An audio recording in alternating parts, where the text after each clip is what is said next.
നമസ്കാരം, ഭാരത് ലൈവിലേക്ക് സ്വാഗതം. നമസ്കാരം പ്രശാന്ത്.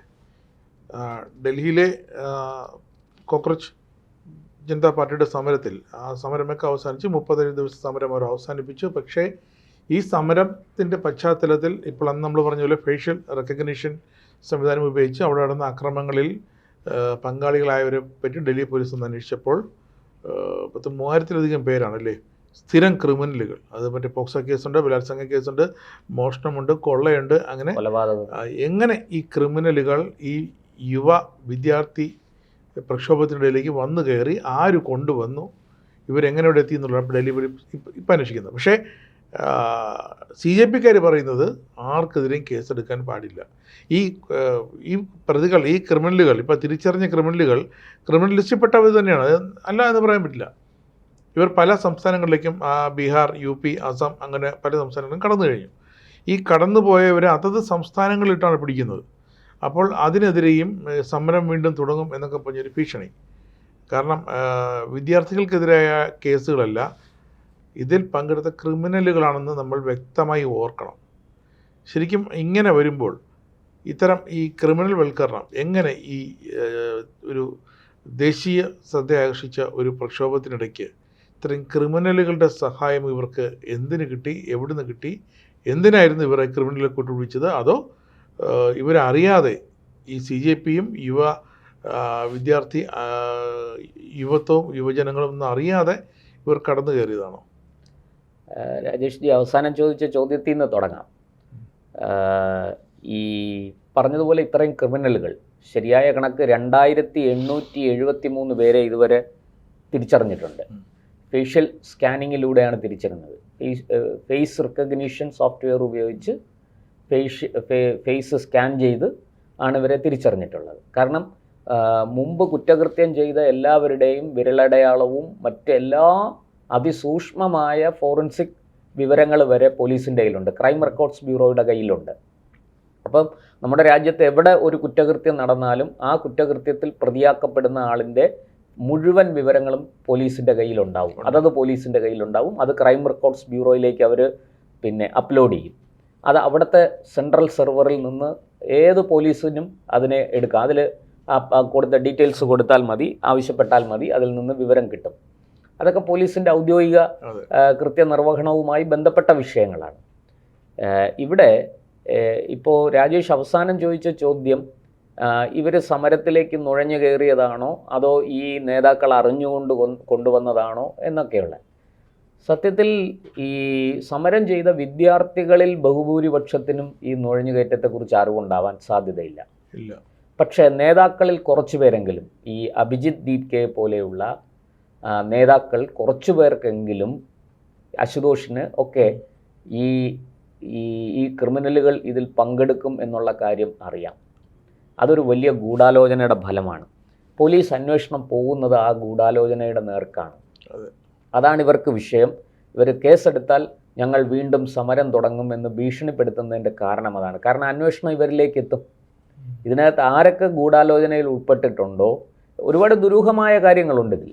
ഞാൻ ഓരോന്നായിട്ട് പറയാം. അപ്പോൾ ആ ഗൂഢാലോചനയിൽ ഇവർക്കും പങ്കുള്ളത് കൊണ്ടാണ് ഇവർ ഭയപ്പെടുന്നത്. അല്ലാതെ വിദ്യാർത്ഥികൾക്കെതിരെ പോലീസ് കേസെടുക്കുന്നതിലൊന്നും ഇവർക്ക് യാതൊരു പ്രശ്നവുമില്ല. കേന്ദ്ര സർക്കാർ പറഞ്ഞത് ഒരു വിദ്യാർത്ഥിക്കെതിരെയും കേസെടുക്കില്ല എന്നാണ്. അതിൻ്റെ അർത്ഥം വിദ്യാർത്ഥി അല്ലാത്ത ആരെങ്കിലും ഉണ്ടെങ്കിൽ അവർക്കെതിരെ കേസെടുക്കും, അക്രമം നടത്തിയവർക്കെതിരെ കേസെടുക്കും. അത് ഇനി കേന്ദ്ര സർക്കാർ കേസെടുത്തില്ല എന്നിരിക്കട്ടെ, അവിടെ കേന്ദ്ര സർക്കാർ വിദ്യാർത്ഥികൾക്കെതിരെ കേസെടുക്കുന്നില്ല എന്ന് ഓപ്പണായിട്ട് സ്റ്റേറ്റ്മെൻറ്റ് കൊടുത്തു. അതിന് തന്നെ ഭയങ്കര എതിർപ്പ് സോഷ്യൽ മീഡിയയിലുണ്ട്.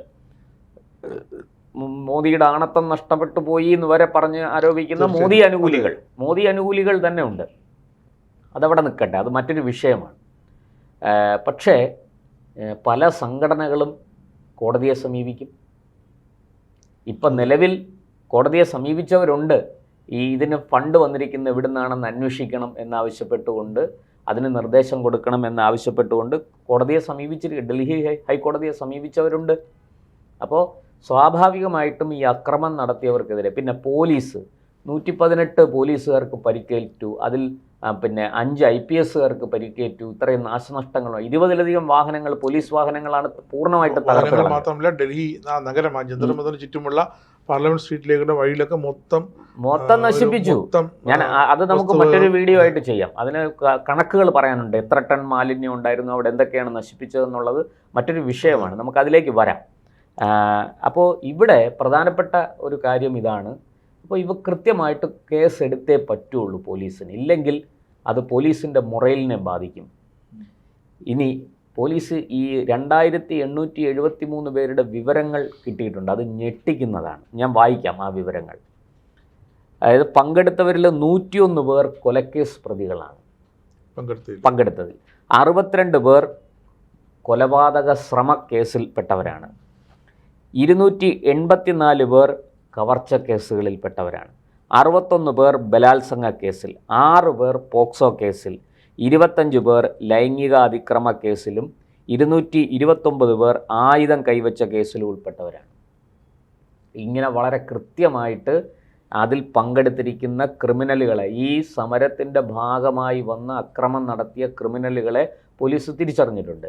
ഇതിൽ താങ്കൾ പറഞ്ഞതുപോലെ ബംഗാളിൽ നിന്നുണ്ട്, ബീഹാറിൽ നിന്നുണ്ട്, ആസാമിൽ നിന്നുണ്ട്, UP-യിൽ നിന്നുണ്ട്. അവിടെയൊക്കെ ഈ ഡൽഹി പോലീസ് ഔദ്യോഗികമായിട്ട് ഇവിടെ പണി തുടങ്ങി. പക്ഷേ ഇവരവിടെ തിരിച്ചു ചെന്നപ്പോൾ അവിടെ ഓടിച്ചിട്ട് പിടിക്കുകയാണ്. ഈ കൊൽക്കത്തയിൽ, അതുപോലെ ആസാമിൽ, ഗുവാഹത്തിയിൽ, അതുപോലെ തന്നെ ഇവർ ഫ്ലൈറ്റ് വന്ന് ഇറങ്ങിയ ഉടനെ തന്നെ ഒന്ന് ആലോചിച്ച് നോക്കണം, ഇവർക്ക് ഫ്ലൈറ്റിലാണ് പോകാനും വരാനുമുള്ള സൗകര്യം ചെയ്തു കൊടുത്തിരിക്കുന്നത്. അങ്ങനെ ഫ്ലൈറ്റ് വന്ന് ഇറങ്ങിയ ഉടനെ ഇവരെ അവിടെ ഇട്ട് പൊക്കുകയാണ്. ഇവരൊന്നും വിദ്യാർത്ഥികളല്ല, ഇവരൊന്നും ഒന്നും പഠിക്കുന്നവരല്ല, ഒരു അക്കാഡമിക് കോഴ്സും പഠിക്കുന്ന ആൾക്കാരല്ല ഈ 2873 പേർ. അതൊക്കെ പോലീസ് വളരെ കൃത്യമായിട്ട് മനസ്സിലാക്കിയിട്ടുണ്ട്. ഇതിനകത്ത് ഇവരുടെ കൂടെ ചേർന്ന് അക്രമം നടത്തിയ വിദ്യാർത്ഥികളുടെ എണ്ണം വളരെ കുറവാണ്. ആ വിദ്യാർത്ഥികൾ തന്നെ പലരും കേസിൽ പ്രതിയായിരിക്കുന്നവരൊക്കെ മറ്റ് പല പശ്ചാത്തലവും ഉള്ളവരുണ്ടാകാം, നമുക്കറിയില്ല. എന്തായാലും അതിനെക്കുറിച്ച് പോലീസ് വിശദമായിട്ടൊന്നും പറഞ്ഞിട്ടില്ല. കാരണം വിദ്യാർത്ഥികൾക്കെതിരെ കേസെടുക്കില്ല എന്ന് കേന്ദ്ര സർക്കാർ പറഞ്ഞതുകൊണ്ട് പോലീസ് അവിടെ ഒരു മൗനം പാലിക്കുന്നതാകാം. എന്തായാലും ഈ തിരിച്ച് വന്ന സ്ഥലത്ത് അതിൽ ഏറ്റവും കൂടുതൽ പിടിക്കുന്നത് ബീഹാറിലും ബംഗാളിലുമാണ്. അവിടെ ഓടിച്ചിട്ട്, അതായത് വന്ന് ഇറങ്ങിയ ഉടനെ 11 പേരെ പൊക്കി എന്നാണ് പറയുന്നത്. ബീഹാറിലടക്കം പിടിക്കുന്നത് ഇതിനെയാണ് BJP സംസ്ഥാനങ്ങളിൽ അതിനകത്ത് ഈ നരേറ്റീവൊക്കെ വന്നോട്ടെ. അപ്പം സാധാരണ നിലയ്ക്ക് ആസാമിലാണ് ഹെമന്ത ബിശ്വ ശർമ്മയാണ് ഇക്കാര്യത്തിൽ അഗ്രസീവായിട്ട് നിൽക്കുന്നത്. അദ്ദേഹം കുറച്ച് പുറകിലായിപ്പോയി അവിടെ. അപ്പോൾ അദ്ദേഹം അതുകൊണ്ട് പോലീസിന് നിർദ്ദേശം കൊടുത്തിരിക്കുകയാണ്, ഒറ്റ കുറ്റവാളികളോടും ക്ഷമിക്കേണ്ട കാര്യമില്ല, ഒരു കുറ്റവാളിയും വെറുതെ വിടരുത്, എല്ലാത്തിനെയും പൊക്കണം എന്ന് നിർദ്ദേശം കൊടുത്തിട്ടുണ്ട്. അപ്പോൾ ഈ ബീഹാറിലും ബംഗാളിലും നടക്കുന്നതിനേക്കാൾ രൂക്ഷമായ പോലീസ് അന്വേഷണമായിരിക്കും, അല്ലെങ്കിൽ ഇവരുടെ ഭാഷയെ പറഞ്ഞാൽ പോലീസ് വേട്ടയായിരിക്കും ആസാമിൽ നടക്കാൻ പോകുന്നത്. ഇനി ഇവരിപ്പോൾ സർക്കാർ വാഗ്ദാനം ലംഘിച്ചു എന്നൊക്കെ പറഞ്ഞ് ഇവർ വലിയ കരച്ചിൽ കരയുന്നുണ്ട്. എന്നിട്ട് ഭീഷണി, ഞങ്ങൾ വീണ്ടും ജന്തർ മന്ദറിലേക്ക് ഞങ്ങളെ വരുത്തരുത് എന്നൊക്കെയാണ് ഇവർ ഭീഷണിപ്പെടുത്തുന്നത്. അത് ഇനിയിപ്പോൾ വരാൻ പോകുന്ന കാര്യം എന്താണെന്നറിയാമോ? ഇവർക്ക് ഈ ഡൽഹിയിൽ നിന്ന് മാത്രമേ ഇവർക്ക് ഇനി ആളെ കിട്ടുള്ളൂ. ഈ പുറത്ത് മറ്റ് സംസ്ഥാനങ്ങളിൽ നിന്ന് ആളെ എത്തിക്കാൻ പറ്റില്ല. ഒന്നാമത്തെ കാര്യം, ഇങ്ങനെ കുറേ എണ്ണം പെട്ടു.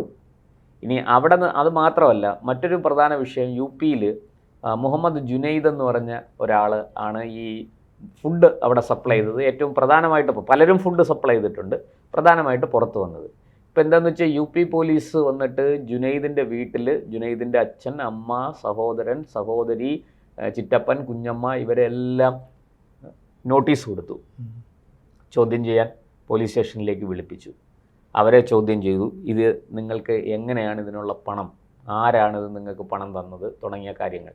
അവർക്ക് അതിനെക്കുറിച്ച് കൂടുതലൊന്നും അറിവുണ്ടാവില്ല, അവരെന്ത് മറുപടി കൊടുത്തു എന്ന് നമുക്കറിയില്ല. പക്ഷേ മുഹമ്മദ് ജുനൈദ് ഇപ്പോൾ എവിടെയോ ഇരുന്ന് വീഡിയോ ഇടുകയാണ്, പോലീസ് എന്നെ വേട്ടയാടുന്നു, എൻ്റെ കുടുംബത്തെ വേട്ടയാടുന്നു, എനിക്ക് സ്വസ്ഥതയില്ല.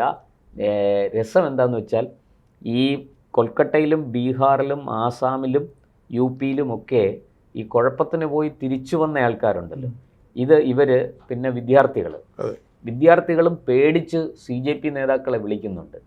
CJP നേതാക്കളുടെ മറുപടി എന്താണെന്ന് വെച്ചാൽ, ഞങ്ങൾക്കൊന്നും ചെയ്യാൻ പറ്റത്തില്ല, പോലീസ് കേസൊന്നും എടുക്കില്ല, നിങ്ങൾ പേടിക്കണ്ട, ഞങ്ങൾക്ക് ഇതിനകത്ത് ഇതിൽ കൂടുതലൊന്നും ചെയ്യാൻ പറ്റത്തില്ല, സർക്കാരുമായിട്ട് ധാരണയാണ്, കേസെടുക്കത്തില്ല എന്നൊക്കെ ഇവർ പറയുന്നുണ്ട്. മാത്രമല്ല, ഒരു പരിധി കഴിഞ്ഞപ്പോൾ ഇവർ പേടിച്ച് കുട്ടികളൊക്കെ വീണ്ടും വിളിക്കുകയാണ്, ഫോൺ എടുക്കുന്നില്ല. അതായത് ഒരു വ്യവസ്ഥാപിതമായ ഒരു നേതൃത്വം ഈ സമരത്തിന് ഇല്ലായിരുന്നു എന്നുള്ളതിൻ്റെ കൃത്യമായ തെളിവാണ്. നോക്കൂ, ഇപ്പോൾ കോൺഗ്രസ് ഒരു സമരം നടത്തിയാൽ, BJP, CPM ഒക്കെ ഒരു സമരം നടത്തിയാൽ ആ സമരത്തിൻ്റെ ഭാഗമായിട്ടുള്ള എല്ലാ കാര്യങ്ങളുടെയും ഉത്തരവാദിത്വം ഏറ്റെടുക്കാൻ ആളുണ്ടാവും, തീർച്ചയായിട്ടും അല്ലേ? ആ പാർട്ടികളുടെ നേതാക്കളുണ്ടാവും. ഇതിവിടെ അങ്ങനെ ആരുമില്ല. അതുപോലെ തന്നെ ഈ ഒരു സമരം, അതായത് വിദ്യാർത്ഥികളുടെ സമരമാണെന്നാണ് എല്ലാവരും പറഞ്ഞതും മാധ്യമങ്ങളെല്ലാം പറഞ്ഞതൊക്കെ വിദ്യാർത്ഥികളുടെ സമരമാണ്. യുവാക്കളും വിദ്യാർത്ഥികളും, ജോലി തേടുന്ന യുവാക്കൾ, പഠിച്ചുകൊണ്ടിരിക്കുന്ന വിദ്യാർത്ഥികൾ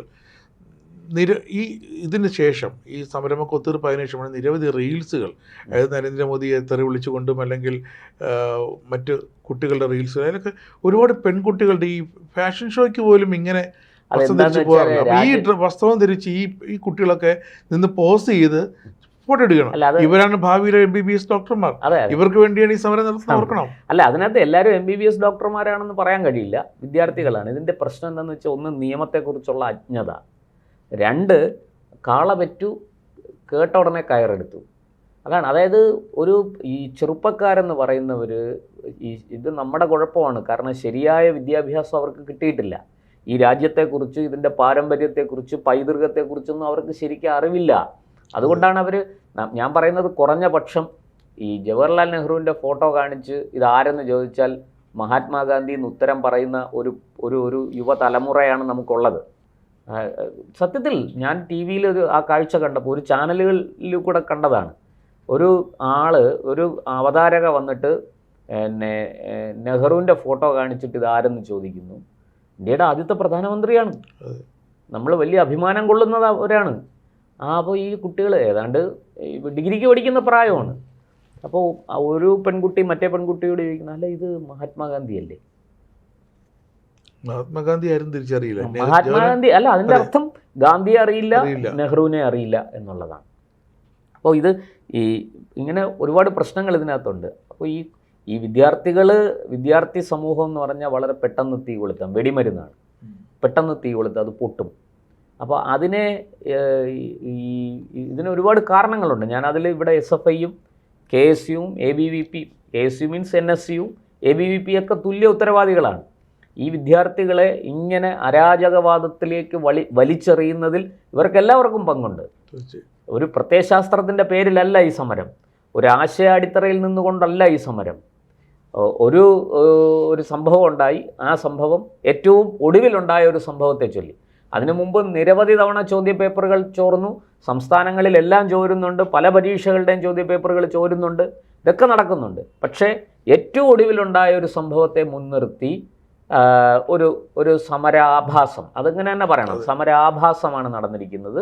അതിനകത്ത് കുഴപ്പക്കാർ നുഴഞ്ഞു കയറി ഈ വിവരവും ബോധവും ഇല്ലാത്ത വിദ്യാർത്ഥികളെ വഴിതെറ്റിച്ചിരിക്കുന്നു, വലിയ തോതിൽ അക്രമം നടത്തിയിരിക്കുന്നു. എന്നിട്ട് ഇപ്പോൾ കരഞ്ഞു കൂവുകയാണ്, അയ്യോ അങ്ങനെയാണ് ഇങ്ങനെയാണ്, ഞങ്ങളെ ഒന്നും ചെയ്യരുത്, ഞങ്ങൾ നിരപരാധികളാണ്, ഞങ്ങൾ മോദിയെ ചീത്ത പറഞ്ഞിട്ടില്ല. ഇതൊക്കെ ഇതിനകത്ത് പോലീസ് വളരെ കൃത്യമായി ഡിജിറ്റൽ എവിഡൻസ് വെച്ചുകൊണ്ടാണ് മുന്നോട്ട് പോകുന്നത്. ആ ഡിജിറ്റൽ എവിഡൻസ് വെച്ച് കുഴപ്പക്കാരായ ആൾക്കാരെ എല്ലാവരെയും അവർ പൊക്കും, കേസാവും. ആ കേസിൻ്റെ ഭാഗമായിട്ട് ഇവർക്ക് മുന്നോട്ടുള്ള ജീവിതം വളരെ ദുസ്സഹമാവും. പിന്നെ 2873 ക്രിമിനലുകൾക്ക് കുഴപ്പമൊന്നുമില്ല, കാരണം അത് സ്ഥിരം കുറ്റവാളികളാണ്. ഏതെങ്കിലും വിധത്തിൽ അവർക്ക് ജയിലെന്ന് പറയുന്നത് തറവാട് വീട് പോലെ, അതുകൊണ്ട് അവരെ സംബന്ധിച്ച് പ്രശ്നമൊന്നും ഉണ്ടാവുമെന്ന് തോന്നുന്നില്ല. പക്ഷേ ഈ വിദ്യാർത്ഥികൾ, കുഴപ്പം കാണിച്ച വിദ്യാർത്ഥികൾ, സമാധാനപരമായി അവിടെ സമരം ചെയ്തവർക്ക് എന്തെങ്കിലും ബുദ്ധിമുട്ടുണ്ടാകുമെന്ന് എനിക്ക് തോന്നുന്നില്ല. പക്ഷേ ഈ സമരത്തിൻ്റെ ഇപ്പോൾ പറഞ്ഞതുപോലെ ആഭാസം കാണിച്ച് അതിനകത്ത് അക്രമത്തിന് കൂട്ടുനിന്നവർ, ഈ ആവേശപൂർവ്വം അക്രമം കാണിച്ചവർ ഒക്കെയുണ്ട്. അവർ തീർച്ചയായിട്ടും ഇതിനകത്ത് പെടും എന്ന് തന്നെയാണ്, ഒരു സംശയവും വേണ്ട. ഈ 2873 ക്രിമിനലുകളെ പോലീസ് പൊക്കും, അവർക്കെതിരെ കേസ് വരും. ഒപ്പം ഇതിനകത്ത് അക്രമത്തിന് കൂട്ടുനിന്ന മറ്റുള്ളവർ. ഇപ്പോൾ ഒരു കാര്യം വ്യക്തമായി, CJP നേതാക്കൾ ഇത്രയും വലിയ യൂദാസുമാർ വേറെ ഇല്ല എന്ന് വ്യക്തമാണ്. കൈ കഴുകി അവരുടെ തടിയും നോക്കിപ്പോയി എന്നല്ലാതെ ഇതിനകത്ത് വേറെ ഒന്നും നമുക്ക് പറയാനില്ല. ഈ സമരത്തിന് പോയ വിദ്യാർത്ഥികൾ, അക്രമത്തിൽ പങ്കെടുത്തവർ തീർച്ചയായിട്ടും അതിന് വില കൊടുക്കേണ്ടി വരും.